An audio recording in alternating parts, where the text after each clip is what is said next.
The first crash against my door ripped me from sleep at 6:30 on a Saturday morning. Before I could even process what was happening, my mother's voice cut through the wood like a blade. I said, "Break it down, Marcus. This is your brother's apartment, not hers." My hands were already reaching for my phone, already shaking, already knowing this moment had been coming ever since I'd changed those locks 3 weeks ago. The screen glowed in the dim bedroom light. 6:28 a.m. The voice recording app showed a red dot. It had been running since the first knock woke me 2 minutes earlier. Evidence. I needed evidence. Another thunderous impact shook the doorframe. Wood splintered. My father's voice joined the chaos, cold and commanding. "Do it now, before the neighbors wake up." I stumbled out of bed, my bare feet hitting the cold hardwood floor, and grabbed the restraining order from my nightstand. The temporary protection order I'd filed just 48 hours ago. The paper crinkled in my trembling fingers as I pressed it against my chest like a shield. Through the peephole, I could see Marcus positioning a crowbar against my door. My own brother. The metal glinted under the hallway lights. They were really going to do this. They were really going to break into my home. This was the moment everything changed. The moment my family crossed a line they could never uncross. But to understand how we got here, how a daughter ends up holding legal protection against her own parents while they try to destroy her door, I need to take you back. Back to the beginning. Back to when I still believed that love and control were the same thing. Before we go any further, if you're someone who's ever felt trapped by family expectations or toxic relationships, hit that like button. Subscribe because we're diving deep into stories of breaking free and reclaiming your life. Drop a comment telling me if you've ever had to set boundaries with family. Your story matters. Let me take you back to where this all started, because the woman standing behind that door with legal documents and evidence was not who I used to be. My name is Lena Thorne, and for 31 years, I had been the perfect daughter. I grew up in one of Chicago's most prestigious neighborhoods, in a limestone mansion that appeared in architecture magazines. My father, Victor Thorne, was a real estate mogul whose name opened doors across the city. My mother, Eleanor, sat on the boards of 3 different charities and hosted galas that the social pages covered religiously. From the outside, we were the American dream. From the inside, we were a carefully controlled performance. I remember being 7 years old, sitting in my room with my watercolors spread across the floor. I had just finished painting a sunset, the colors bleeding into each other in ways that made my heart sing. My father walked in, looked down at my work and said, "Art is a hobby, Jelena, not a future." He always called me Jelena, the formal version of my name that appeared on legal documents but never felt like me. "You'll study business. That's where real success lives." That painting ended up in the trash. I watched my mother throw it away while explaining that we needed to focus on practical pursuits. I was 7. By the time I was 16, every aspect of my life had been curated. My mother chose my clothes each morning, laying them out on my bed before I woke up. Conservative blouses, knee-length skirts, neutral colors that wouldn't draw attention. When I once came downstairs wearing a yellow dress I'd bought with babysitting money, she physically blocked the door. "You look like you're trying too hard," she said, her voice dripping with concern that felt more like criticism. "People will think you're desperate for attention. Is that what you want people to think about the Thorne family?" I changed. I always changed. High school brought its own challenges. I fell in love with Noah Reed, my art teacher's assistant who volunteered at the community center. He was kind and thoughtful, with paint perpetually under his fingernails and a smile that made me feel seen. We'd spend hours talking about impressionism and the way light could transform a canvas. For the first time, someone was interested in what I thought, not what I could become. When I finally gathered the courage to tell my parents I was dating someone, my father didn't even look up from his newspaper. "What's his family name?" he asked. When I said Reed, he actually laughed. Not his background, not his education, just his name. "Not suitable," he declared. "You'll end it this week." I tried to fight it. I really did. I told them I was 18, that I could make my own choices. My mother started crying, clutching her chest and talking about her heart condition. The condition that flared up whenever I disagreed with anything. My father simply said, "As long as you live under this roof and we pay your bills, you'll follow our guidance." I ended it with Noah. He looked at me with such confusion, such hurt, and I couldn't even explain the truth. I just said it wasn't working out. The light in his eyes dimmed, and I died a little inside. College should have been my escape, but my father had already decided I'd attend his alma mater and major in business administration. "We're building a legacy," he explained over dinner one evening. "Marcus will handle operations, but we need someone with polish for client relations. That's you." It wasn't a discussion. It was a decree. When I mentioned that Northwestern had an excellent art program, my mother actually gasped. "After everything we've sacrificed for you," she whispered, "you want to throw it away on art?" That word sacrificed became a weapon she wielded with surgical precision. Every time I hesitated, every time I questioned, she'd remind me of their sacrifices. The money, the time, the reputation they'd built that I was now benefiting from. So I studied business. I sat through lectures on market analysis and corporate strategy, while my classmates in the art building across campus got to spend their days creating. I'd sneak over there sometimes during lunch, just to watch them work, just to remember what joy felt like.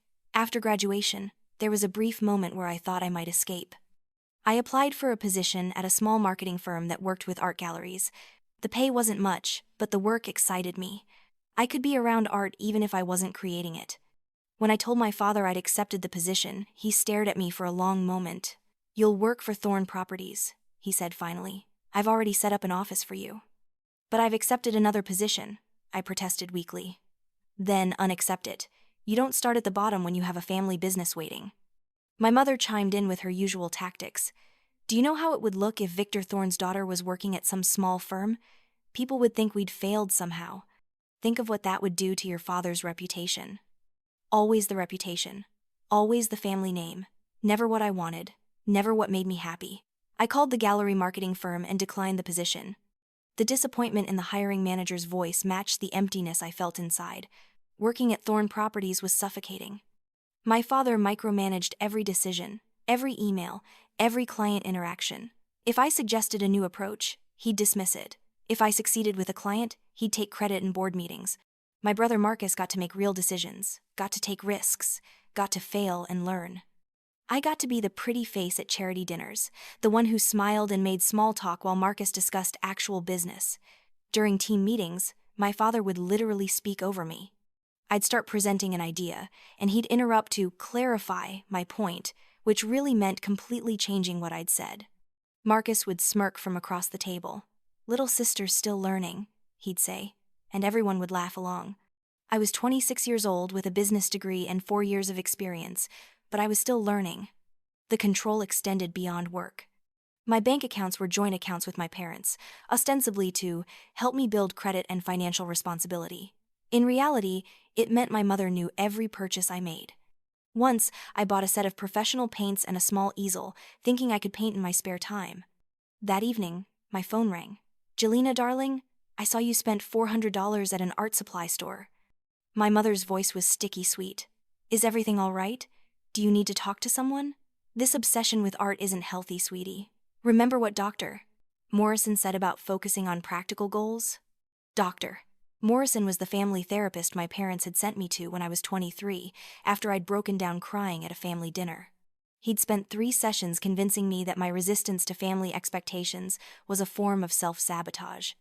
I never went back after learning that my parents had asked him to focus on helping Lena accept her responsibilities.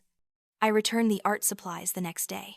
By the time I turned 31, I'd spent more than a decade living a life that wasn't mine. I dated men my parents approved of, men with the right last names and the right connections. They were invariably boring, invariably condescending, and invariably expected me to be the perfect society wife their parents would brag about. I'd end each relationship, only to have my mother set me up with someone new from her social circle. I lived in a guest house on my parents' estate, a beautiful prison with crown molding and surveillance disguised as security. I couldn't come home late without my mother's concerned text messages. I couldn't have friends over without them being vetted. I couldn't exist without permission. Then, I met Dr. Anya Sharma. I found her by accident, really. I'd been having panic attacks at work, hiding in the bathroom during lunch to cry. One particularly bad day, I left early claiming a migraine and ended up walking past a small office building with a directory in the lobby. Dr. Anya Sharma, clinical psychologist. Something made me write down the number. Our first session, I spent 20 minutes apologizing for taking up her time and insisting I was probably overreacting about everything. She listened patiently, then asked a question that changed everything. "Lena, Whose life are you living? I stared at her. I don't understand. Describe a typical day for me, but I want you to notice something as you describe it. Every decision, every choice, every action. Ask yourself, did I choose this? Or did someone choose it for me? As I walked her through my routine, the words started catching in my throat. I wore what my mother approved of. I worked where my father demanded. I spent time with people they selected. I lived where they could watch me. Even my food choices at family dinners were monitored. Jelena, you've had enough bread. You know carbs make you bloat. By the end of that session, I was sobbing. Not the quiet, controlled crying I'd perfected over the years, but huge, gasping sobs that shook my whole body. I don't know who I am, I choked out. I don't know what I like, I don't know what I want. I just know what they want. Dr. Sharma handed me tissues and waited for me to calm down.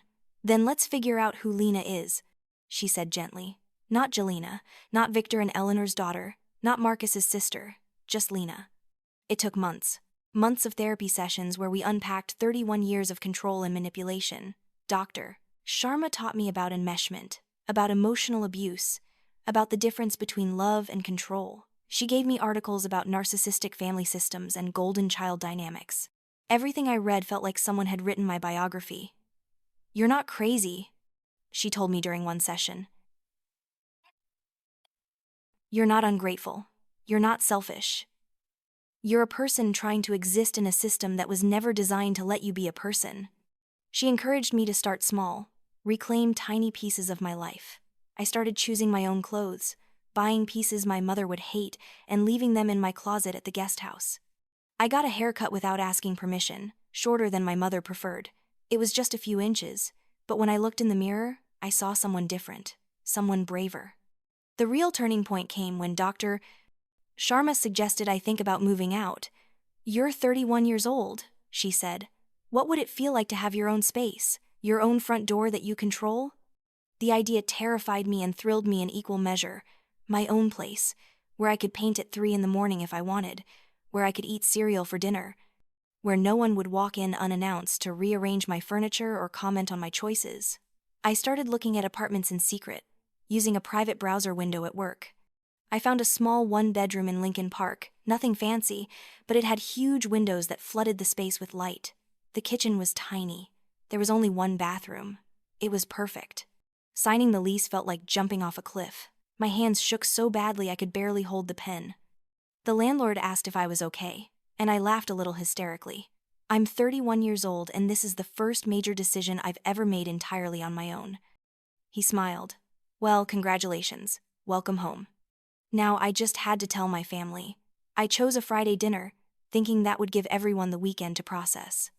Family dinners were mandatory every Friday at 7 sharp formal affairs where we discussed business and social obligations. I waited until dessert was served, my mother's famous chocolate torte that I'd never actually liked but always praised. I have some news, I said, my voice surprisingly steady despite my racing heart. I've signed a lease on an apartment. I'm moving out next weekend. The silence that followed was deafening. My father's fork stopped halfway to his mouth.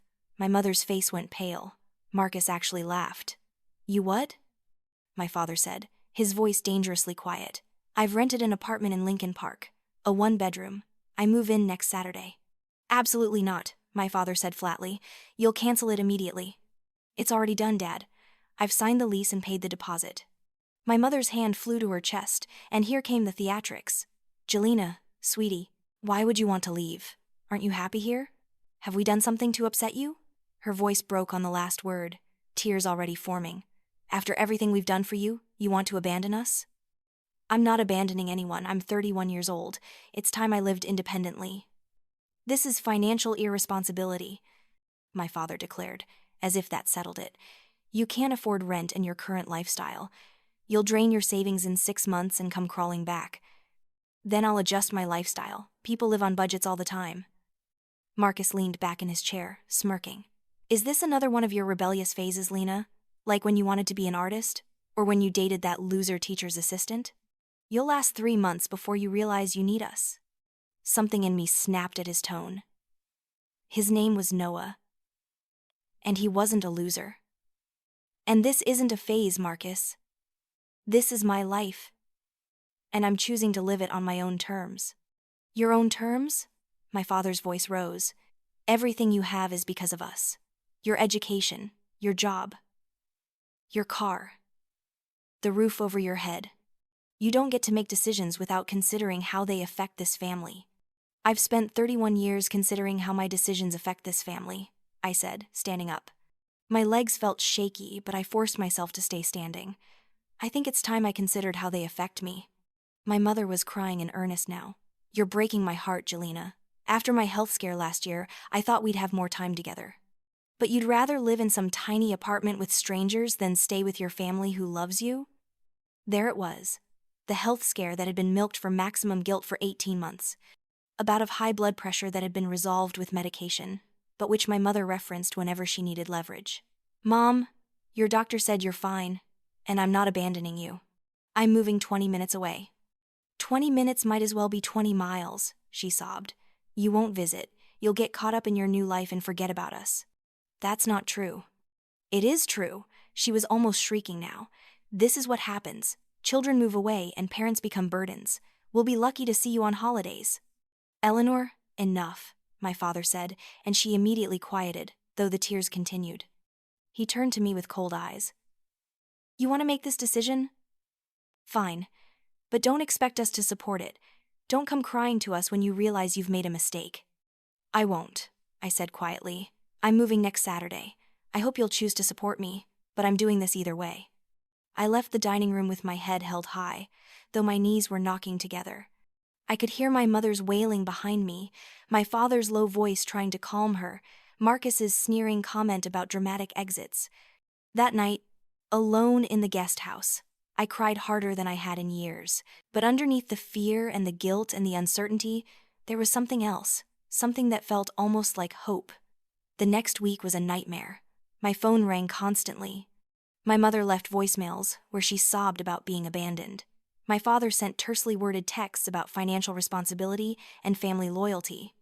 Marcus called to mock me, asking if I'd figured out how to pay electric bills or if I'd need Daddy to help with that too. But the worst part was their sudden helpfulness. Suddenly, they wanted to help me move. They wanted to hire movers, wanted to buy furniture, wanted to help me decorate. My mother showed up at my work with paint swatches and fabric samples. I've been thinking about your new place, darling. She gushed. We should make it beautiful. I've already called a decorator. Mom, I don't need a decorator. It's a small apartment. Nonsense. Every space deserves attention. I'm thinking neutral tones. Nothing too bold. We don't want it to look cheap. I actually like bold colors. She laughed as if I'd told a joke. Oh, sweetie, you don't have any experience with interior design. Trust me on this. I've been decorating for 40 years. My father tried to insist on paying my first 3 months of rent to help me get established. When I refused, he acted insulted. I'm trying to help you, Jelena. Why are you being so stubborn? Because I need to do this myself, Dad. Pride comes before a fall, he warned darkly. Marcus took a different approach. He showed up at the apartment building on moving day with a truck full of furniture.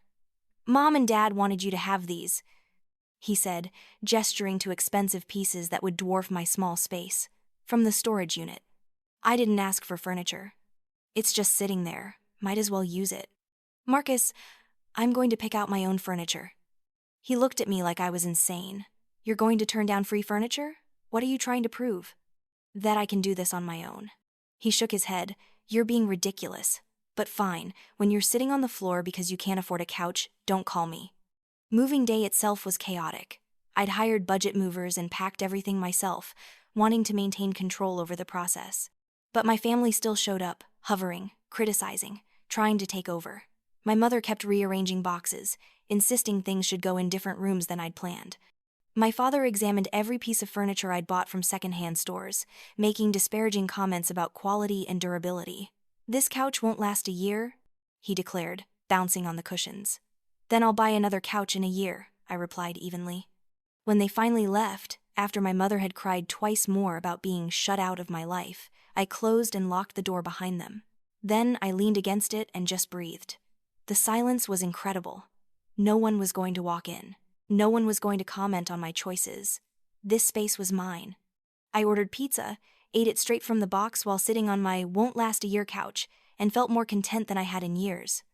The first few weeks in the apartment were an adjustment, but a glorious one. I learned to grocery shop for one person. I figured out the best route to work. I painted the bedroom a warm terracotta that my mother would have hated. I hung my own curtains. I left dishes in the sink overnight without anyone scolding me. I ate breakfast at 10 p.m. because I felt like it. But my family couldn't let go. They had keys to my apartment.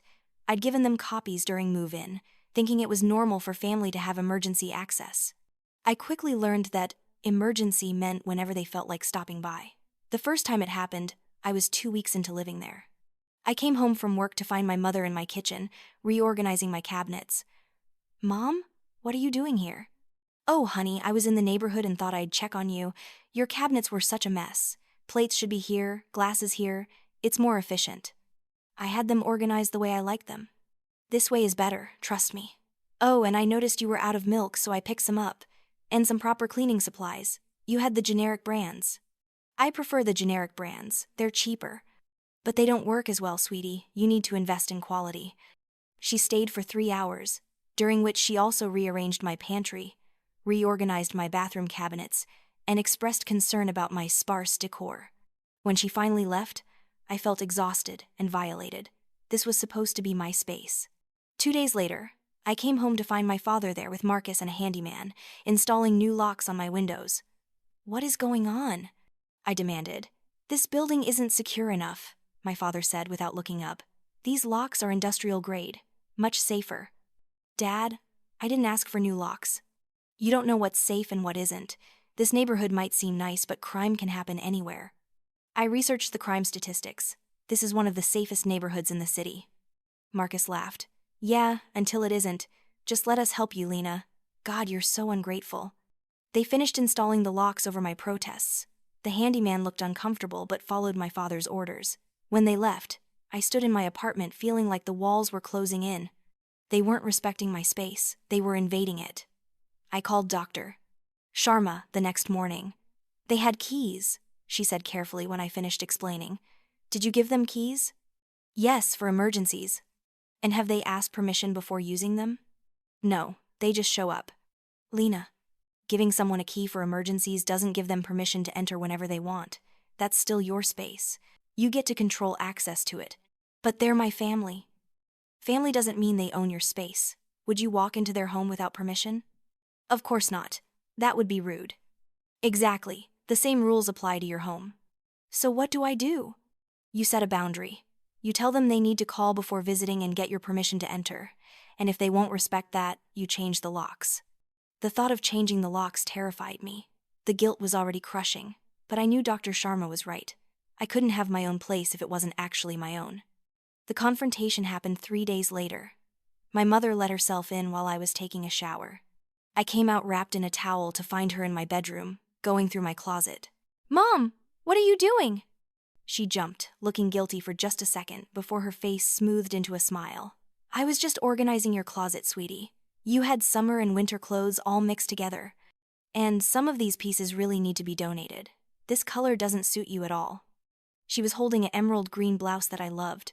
The first piece of clothing I'd ever bought just because I liked it, not because it was appropriate. "Get out," I said quietly. "What?" "Get out of my apartment, right now." "Jelena, don't be ridiculous. I'm trying to help you." "I didn't ask for help. I didn't invite you here. You let yourself in while I was in the shower. That's not okay. I'm your mother. I don't need an invitation to check on my daughter." "Yes, you do." My voice was rising now, and I didn't care. "This is my home. Mine. You don't get to come here whenever you want and go through my things. You don't get to criticize my choices or reorganize my space. I'm 31 years old, and I deserve privacy and respect." Her face crumpled, and here came the tears. "I can't believe you're speaking to me this way. After everything I've done for you, all those years of sacrifice, and this is how you repay me? By screaming at me and throwing me out of your home?" "I'm not throwing you out as punishment. I'm setting a boundary. From now on, you need to call before visiting, and you need to wait for me to invite you in. You don't get to use your key unless there's a genuine emergency." "A genuine emergency? What does that even mean?" "It means the building is on fire or I've asked you to come check on something. It doesn't mean you're in the neighborhood or you want to organize my cabinets." "This is ridiculous. We're your family, Jelena. We love you. Why are you treating us like criminals? If you love me, you'll respect my boundaries. Please leave." She left, but not before making sure I knew how deeply I'd wounded her. The door closed with more force than necessary, and I stood there in my towel, shaking from adrenaline. An hour later, my phone rang. My father. "Your mother is very upset," he said without preamble. "What's this nonsense about needing permission to visit you?" "It's not nonsense, Dad. It's a basic boundary. People don't just enter other people's homes without permission." "We're not people, Jelena. We're your parents." "Which doesn't give you the right to invade my privacy." "Invade your privacy? We're trying to help you. You clearly can't manage on your own. Your apartment is a disaster. You're making poor financial choices, and now you're being hostile to your own mother. Maybe this whole living alone thing was a mistake." "It's not a mistake, and my apartment is exactly how I want it. That's the whole point. The point is that you're being selfish and ungrateful. We've given you everything, and you repay us by shutting us out?" I'm not shutting you out. I'm asking for respect." "Then maybe you should show us some respect. We're your parents. We deserve to know what's happening in your life." "You can know what's happening in my life when I choose to share it, but you don't get to monitor me or control my space anymore." He was silent for a long moment. When he spoke again, his voice was ice cold. "You're making a very big mistake, Jelena. Don't come crying to us when you need help." He hung up before I could respond. The next morning, I called a locksmith. My hands were shaking as I scheduled the appointment, guilt warring with resolve. I texted my parents and Marcus to let them know I was changing the locks and would not be providing new keys. The responses came fast and furious. From my mother, "I can't believe you're doing this to us. Do you hate us that much?" From my father, "This is beyond inappropriate. You're cutting off your own family." From Marcus, "Wow, just wow. You've really lost it, haven't you? Good luck with your paranoid isolation." I didn't respond to any of them.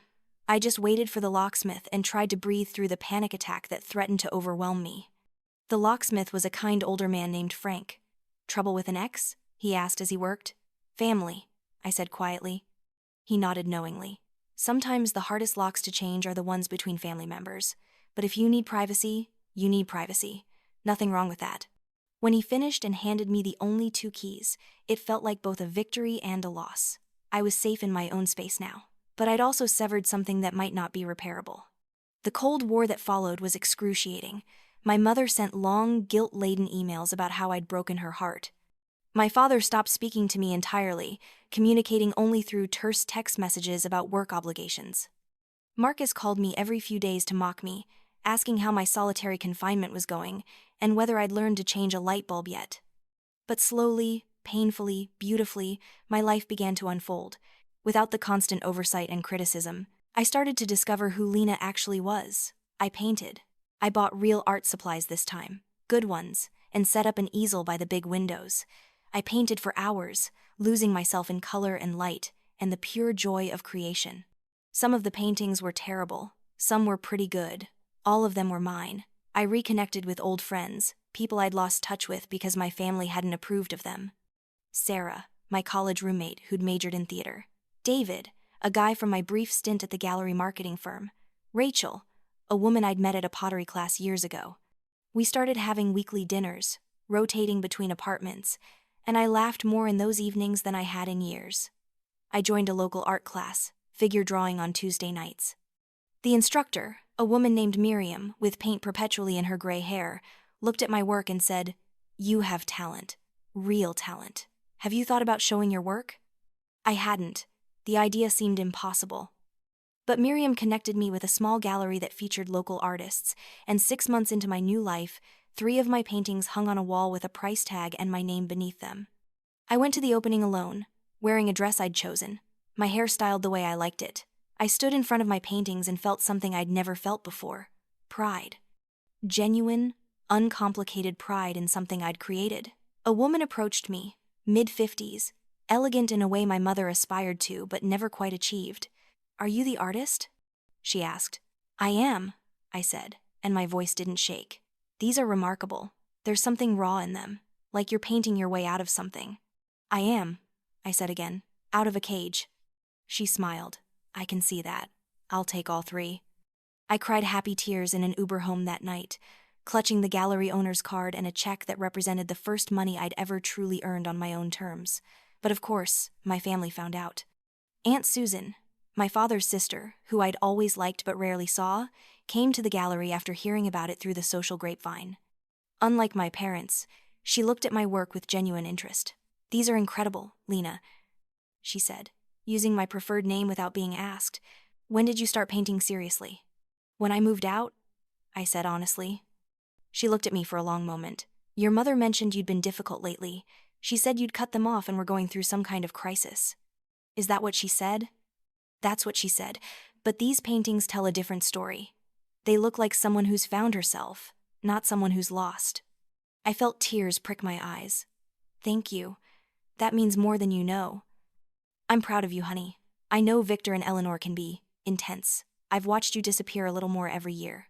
It's good to see you taking up space again." She bought 2 more paintings and gave me her phone number.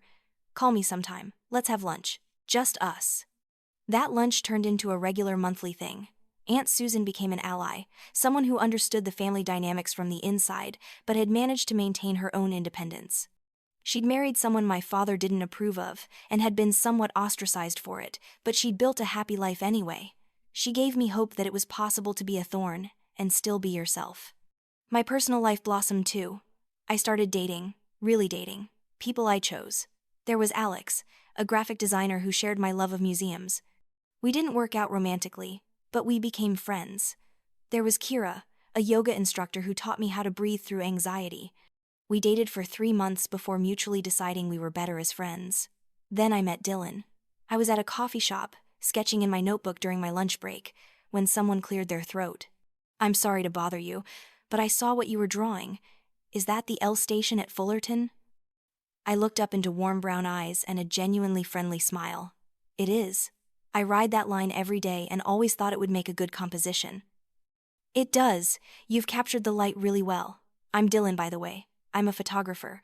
I spend way too much time thinking about light." We talked for 2 hours. I was late getting back to work and didn't care. Dylan was easy to talk to, interested in my thoughts, respectful of my boundaries. When he asked for my number, I gave it without hesitation. Our first date was at an art museum, wandering the galleries and debating the merits of different periods. Our second was at his studio, where he showed me his photography work, raw, honest images of city life that reminded me of my own artistic goals. Our third date, he cooked dinner at his place, and when I tensed at walking into someone else's space, he immediately noticed. "You okay?" he asked. "Yeah, sorry. I have some issues with people controlling spaces." "Want to talk about it?" And I did. I told him about my family, about the years of control, about the fight for independence. He listened without judgment, without trying to fix anything, just listening. "That sounds really hard," he said when I finished. "But it also sounds like you're building something beautiful now, your own life on your own terms." "I'm trying." "You're succeeding," he corrected gently. "And for what it's worth, I think you're incredibly brave." It was the healthiest relationship I'd ever had. Dylan respected my need for space and independence. He didn't try to control what I wore or where I went. He supported my art career and celebrated my victories. When I had bad days where the guilt about my family threatened to overwhelm me, he held me and reminded me that loving myself wasn't selfish. 6 months into living independently, I felt like a different person. I'd gained weight, actually, my body finally relaxing without constant criticism, and for the first time in my life, I didn't hate myself for it. My hair was longer and wilder. My apartment was colorful and messy and completely mine. My art was improving. My relationships were genuine. I was happy. Then came my Aunt Vivian's birthday party. Vivian was my mother's sister, and the family matriarch. Her birthday parties were massive events at her estate, mandatory attendance for all family members. I'd considered skipping it, but Dr. Sharma encouraged me to go. "You're not cutting yourself off from family entirely," she reminded me. "You're just establishing boundaries. Attending family events is fine, as long as you maintain those boundaries." I spent an hour getting ready, choosing a dress that I loved. A deep burgundy with an asymmetrical hem, paired with boots and the silver jewelry I'd bought from a local artist. My mother would have hated it. I looked in the mirror and felt powerful. The party was in full swing when I arrived. I saw my parents across the room immediately. My father, holding court with business associates. My mother, resplendent in cream and pearls, surrounded by her social circle, Marcus, drink in hand, laughing too loudly at someone's joke. They saw me. I saw them see me. My mother's face went through several emotions in rapid succession. Surprise, then hurt, then a carefully constructed neutral expression. My father's jaw tightened. Marcus smirked. I took a deep breath and walked toward them. Time to face the music. "Jelena," my mother said, her voice tight. "What an interesting outfit." "Hello, Mom, Dad, Marcus." I kept my voice pleasant but not apologetic. "How have you been?" My father asked stiffly. "Really good, actually. Work is going well, and my art has taken off. I sold 5 paintings last month." "Paintings," my mother repeated, as if I'd said I was selling drugs. "That's nice, dear." "It is nice. I'm really proud of the work I'm doing." Marcus couldn't resist. "Still playing artist, I see. When are you going to grow up and focus on your real career?" "My art is my real career. Or at least, it's becoming one. I'm working on transitioning into arts administration and marketing, using my business degree in a field I actually care about." "Arts administration," my father said dismissively. "That's not a career. That's a hobby with a paycheck. It's meaningful work that I enjoy. Isn't that what matters?" Before anyone could respond, Aunt Vivienne called everyone to attention. Birthday speeches were about to begin. I moved to grab a glass of champagne from a passing server, grateful for the interruption. That's when everything went horribly wrong. After the birthday toast, as dessert was being served, my father stood up and clinked his glass again. "If I could have everyone's attention for one more moment," he said, his voice booming across the room. "I have a special announcement." My stomach dropped. I knew that tone. That was his, "I'm about to do something you didn't agree to but will package it as a gift" tone. As many of you know, my daughter Jelena recently moved into her own apartment. While Eleanor and I support her independence, we've been concerned about the state of her living space. So, as a surprise, we've arranged for Prestige Design Associates to completely renovate her apartment. They'll be starting next month. "Jelena, honey, you're going to have the beautiful home you deserve." The room erupted in polite applause. People were smiling at me, congratulating me. I felt like I was going to throw up. My mother pulled out her phone, and suddenly pictures of my apartment were on the screen, being passed around. Pictures she'd taken during her uninvited visits. Pictures of my personal space, my sanctuary, being judged by strangers. "As you can see, the space has potential but needs professional help," my mother was saying, laughing as if this was all very amusing. "Jelena has always had such unique taste. This wallpaper, for instance. Terracotta, in a bedroom. And look at this secondhand couch. It's practically falling apart." Marcus joined in, pointing at pictures on someone's phone. "That's actually a shower curtain she's using as a window covering. I told her to let us buy her real curtains, but you know Lena. She has to do everything the hard way." People were laughing, actually laughing at my home, at my choices, at my life. I stood up, my chair scraping loudly against the floor. Every eye in the room turned to me. "I didn't agree to any renovation," I said clearly. My father waved his hand dismissively. "That's why it's called a surprise, honey." "A surprise is something the recipient wants, Dad. I don't want strangers in my apartment. I don't want my space redesigned. This is the first time I'm hearing about this plan. Jelena, this isn't the time," my mother said through gritted teeth, her smile frozen in place. "You made it the time when you announced it publicly. When exactly is the right time to discuss changes to my home?" "We're trying to help you," my father said, and I could hear the warning in his voice. The warning that I was embarrassing him, embarrassing the family, that I needed to stop talking immediately, but I was done being warned into silence. Help would involve asking what I need. This is you deciding what I need and forcing it on me. My apartment is my space. It looks the way it looks because that's how I want it. It reflects who I am, not who you want me to be. "It looks like a college dorm room," my father boomed, losing his patience. "We're trying to give you a proper living space, and you're acting like we've committed a crime." "You've been committing a crime. You've been entering my home without permission. You've been rearranging my belongings. You've been criticizing my choices and trying to control my space. That's why I changed the locks." Gasps rippled through the room. My mother looked like she might faint. "You changed the locks on your own parents?" Marcus said, playing to the crowd. "That's low, even for you." I changed the locks because my boundaries weren't being respected. Entering someone's home without permission is trespassing. I don't care if you're family. It's illegal. Illegal? My mother's voice was shrill.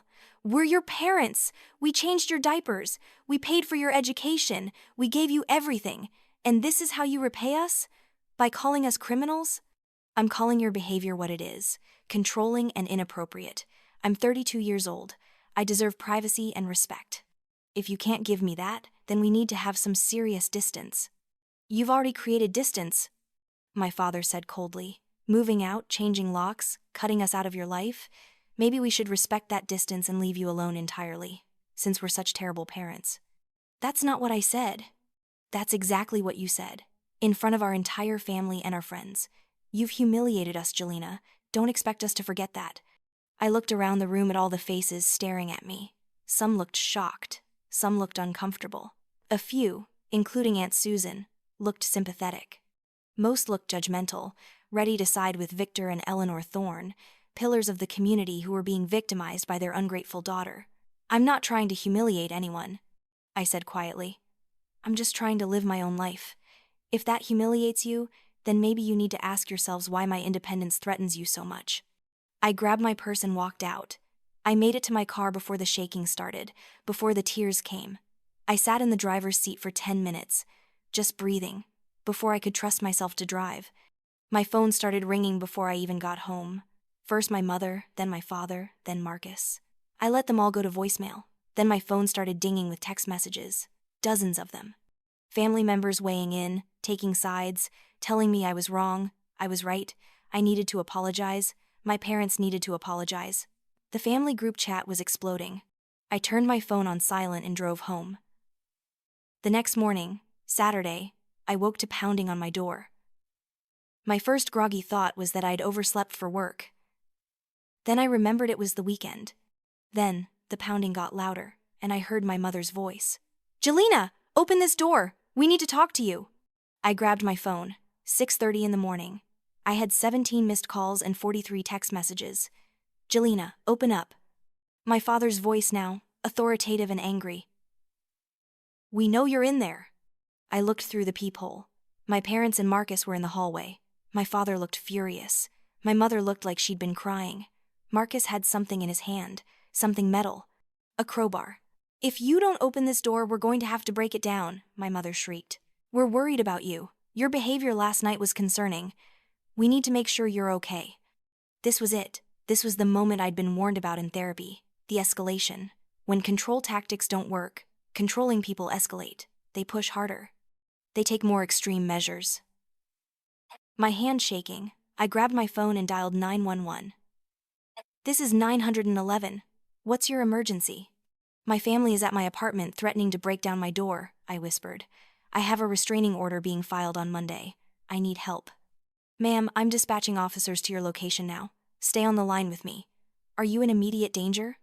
They're outside the door. My brother has a crowbar. They're saying they're going to break in if I don't let them in. Officers are 3 minutes away. Do not open the door. Stay where you are. I could hear my father through the door. This is ridiculous. This is our son's apartment that we're letting her use. We have every right to be here. Break it down, Marcus. I fumbled with my phone, starting a voice recording. Evidence. I needed evidence. Marcus's voice. You sure? Breaking down a door is pretty extreme. My mother. She's clearly having some kind of breakdown. She needs help. Sometimes you have to do extreme things to help people you love. Break it down. The sound of metal against wood. Marcus was actually doing it. I grabbed the restraining order paperwork from my desk. I'd gotten it from Sarah Chen, a lawyer Aunt Susan had recommended, right after the party. Just file it. Sarah had urged, don't wait. Your family's behavior is escalating. I'd been planning to file Monday morning. Now I wished I'd done it yesterday. Another bang on the door. The lock was holding, but barely. Ma'am, officers are pulling up now, the 911 operator said. I heard a new voice in the hallway. Is there a problem here? Chloe Davis. My neighbor, a former cop who I'd chatted with a few times in the elevator. Thank God for Chloe. This doesn't concern you, my father said coldly. When someone's trying to break down a door in my building at 6:30 in the morning, it concerns me. I suggest you all step away from that door and explain what's happening. There was a beat of silence, and then my mother's voice, dripping with fake sweetness. We're this young lady's parents. We're concerned about her welfare. She had an episode last night, and we're worried she might harm herself. An episode? She made some very concerning statements, accused us of terrible things. Her behavior has been erratic. We just want to check on her. By breaking down her door? We've tried calling. She won't answer. We're frightened for her safety. I heard sirens then, getting closer. I moved to the door, looked through the peephole again. 2 police officers were walking down the hallway toward my apartment. Chloe was standing between my family and my door, arms crossed. Police are here, Chloe said. Looks like they can help sort this out. The officers, a man and a woman, assessed the situation quickly. The male officer, whose name tag read Garcia, looked at the crowbar in Marcus's hand. Sir, I'm going to need you to put that down. Marcus dropped it immediately. Officer, I'm glad you're here. We're concerned about my sister. She's been acting strangely, and we think she might be in danger. Danger from what? From herself, my mother interjected, dabbing at her eyes. She's been so unstable. Last night she publicly accused us of horrible things. We're worried about her mental state. Officer Garcia looked at my door, then at my family. And you thought breaking down her door was the solution? We just needed to make sure she was okay, my mother sobbed. The female officer knocked on my door. Ma'am, this is Officer Williams. Can you come to the door, please? We need to speak with you. My hands were shaking so badly I could barely grip the paperwork, but I unlocked and opened the door. I stepped out just far enough to be visible, clutching my phone and the restraining order to my chest. Are you all right? Officer Williams asked gently. I'm fine. They were trying to break in. I called 911. She's lying, my mother cried. We would never break in. This is our property. Your property? Officer Garcia asked sharply. Our son's apartment that we're allowing her to use, my father said quickly. We have every right to access it. Actually, no, you don't, I said, my voice steadier than I felt. My name is on the lease. I pay rent. This is my apartment, not Marcus's. Not yours. Mine. And you've been entering it without permission, violating my privacy, and now you've tried to break down my door. I have a restraining order I'm filing Monday, but I'm going to need it expedited. I handed the papers to Officer Williams. She looked them over, her eyebrows rising. You have documentation of repeated harassment and trespassing? She asked. I do. Phone records, text messages, photos they took of my apartment without permission. I have a recording from just now of them threatening to break down the door. That's a lie, Marcus said. She's making this all up because she's mentally unstable. Sir, I'm going to need you to stop talking, Officer Garcia said firmly. He looked at my parents. Your daughter is an adult. This is her apartment. You don't have the right to enter without her permission, related or not. The fact that you attempted to force entry is a serious matter. My father's face was purple with rage. This is absurd. She's our daughter. We're trying to help her. Help doesn't involve breaking down doors, Officer Williams said quietly. She looked at me. Do you want to press charges? I hesitated. Pressing charges felt enormous, final, terrifying. But I looked at Marcus's crowbar on the floor, at my mother's fake tears, at my father's entitled fury. This wasn't going to stop unless I stopped it. Yes, I said. I want to press charges, and I need an emergency restraining order. Today. The next few hours were a blur. My parents and Marcus were taken to the police station for questioning.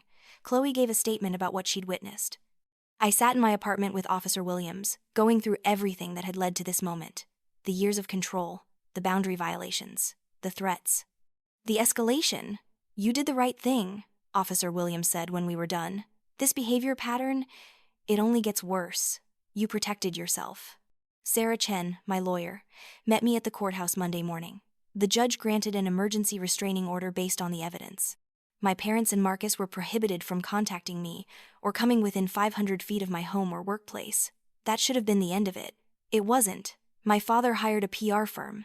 Suddenly, articles were appearing in local society pages about family disputes and ungrateful children. My father gave carefully worded interviews about how painful it was when children turned on their parents, how they'd only ever wanted the best for me. My mother was photographed at charity events, looking frail and heartbroken. Marcus posted on social media about the pain of family betrayal. They were painting me as the villain, the crazy daughter, the unstable woman who'd turned on her loving family for no reason. I wanted to respond. to defend myself, to tell my side of the story. Don't, Sarah advised. Let them spin their narrative. We have the truth, and we have it documented. Anyone who matters will see through their story. Anyone who doesn't isn't worth your energy.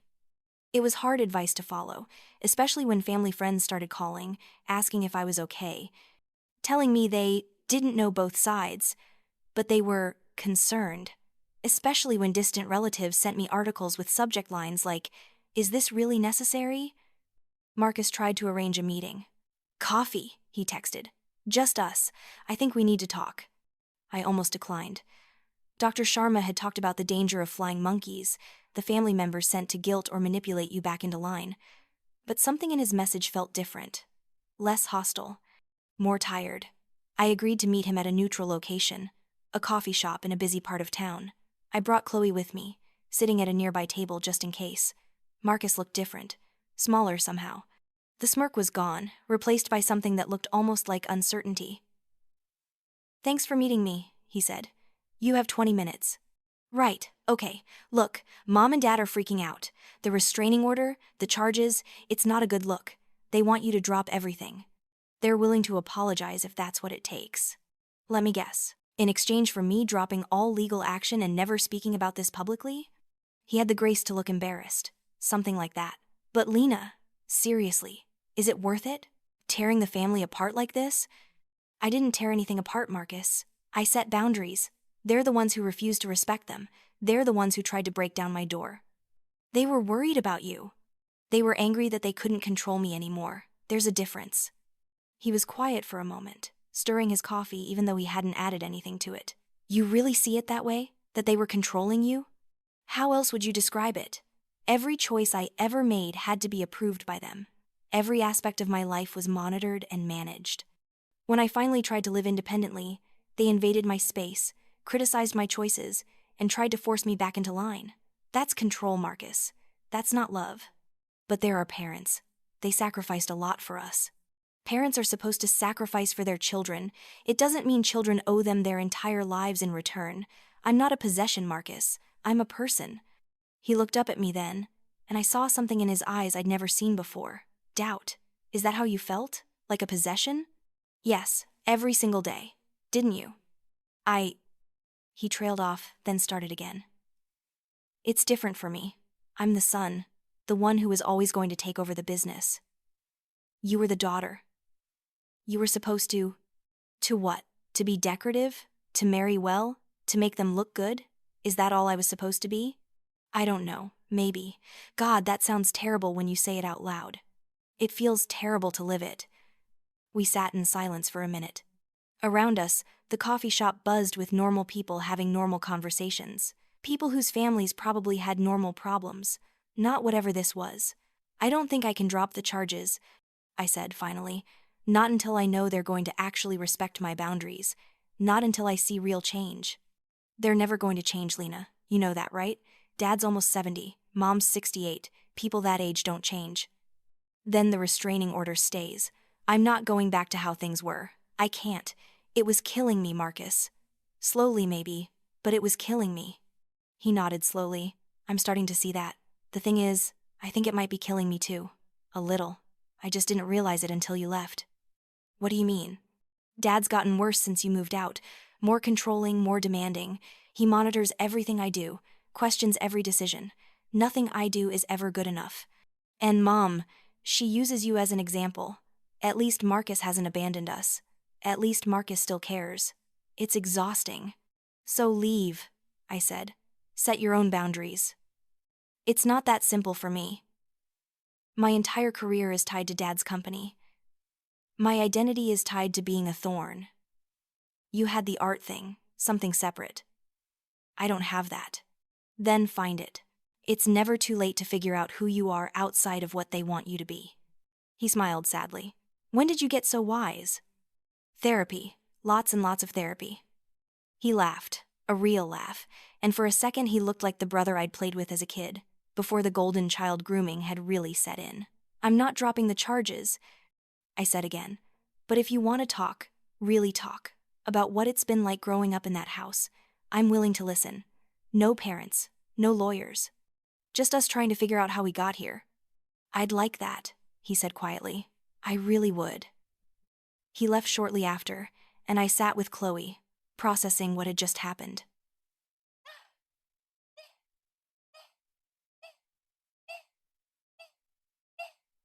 Chloe said. Very. Do you think he means it? About seeing things differently? I don't know. Maybe. But I can't fix Marcus. He has to do that work himself. All I can do is maintain my boundaries and hope that someday he finds his own. That's very mature of you. Yeah, well, I've had a lot of practice lately. The weeks that followed were a strange mix of liberation and grief. Liberation because I was finally, truly free. The restraining order meant no unexpected visits, no criticism, no control. I could live my life exactly as I wanted. Grief because I'd lost my family, or at least the version of family I'd always hoped we could be. But into that grief space, other things grew. My relationship with Dylan deepened. He met Aunt Susan and Chloe and Dr. Sharma. He saw the life I was building and celebrated every piece of it. 6 months after the restraining order, he asked me to move in with him, then immediately backtracked. Sorry, that was presumptuous.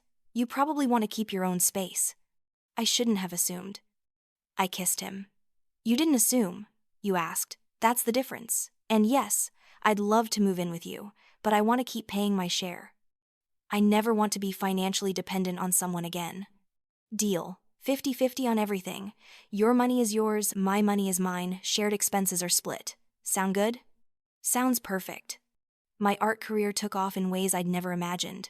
A curator from a larger gallery saw my work at the local show and offered me a solo exhibition. The theme was Breaking Free, and I created 12 large pieces, each representing a stage of my journey from control to autonomy. The opening night was packed. Aunt Susan came, bringing friends from her book club. Chloe brought her partner. My art class showed up in force. Dylan's photography colleagues came. Dr. Sharma even stopped by briefly, smiling proudly at what her patient had achieved. And standing in the back, trying to be inconspicuous, was Marcus. He caught my eye and raised his glass in a small salute. I nodded back. We weren't close, might never be close again, but there was something there, a tentative bridge, the possibility of a relationship built on honesty rather than family obligation. My parents didn't come, I hadn't expected them to, but there was still a small ache when I looked at the door and they weren't there. Probably there would always be a small ache. That was the nature of family trauma. You could heal around it, but the scar remained. The paintings sold, all 12 of them. The money wasn't life-changing, but it was mine, earned from my own talent and hard work. More importantly, people connected with the work. I received emails from strangers who'd seen the exhibition, telling me their own stories of breaking free from toxic relationships, thanking me for putting their feelings into visual form. One email in particular stuck with me. It was from a woman named Jennifer who was 47 years old and still living with her controlling mother. Your art gave me courage, she wrote. I've started seeing a therapist. I'm looking at apartments. I'm doing the work. Thank you for showing me it's possible. That's when I realized the real victory. It wasn't just my freedom. It was the ripple effect.